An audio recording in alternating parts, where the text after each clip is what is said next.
So last week, these aliens walked up to me, said you're coming with us, and abducted me. A ship flew over my head with a suction beam and pulled me off of my feet reluctantly.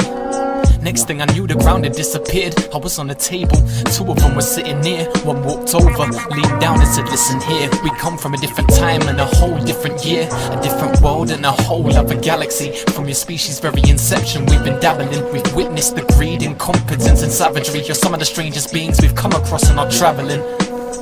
All the while, man, I was in a daze by the very thought of aliens. I've always been amazed, but I couldn't think straight. I was lost in his gaze, his giant eyes filled with what looked like inner space.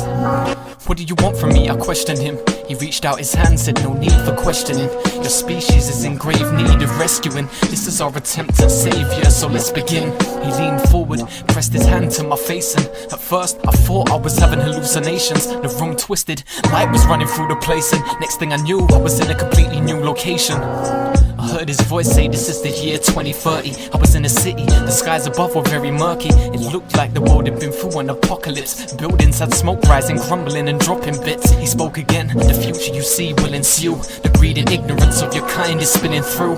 Most of what you've been taught to believe isn't true, but with our help a better future is still in view.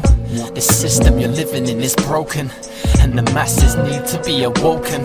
The powers of your leaders need to be revoked, and the time has come for a real change to be put in motion. Suddenly the scene went black and I was in my bed, opening my eyes, his voice still ringing in my head. All I could hear was the very last thing he said: return to earth and see that the message is spread.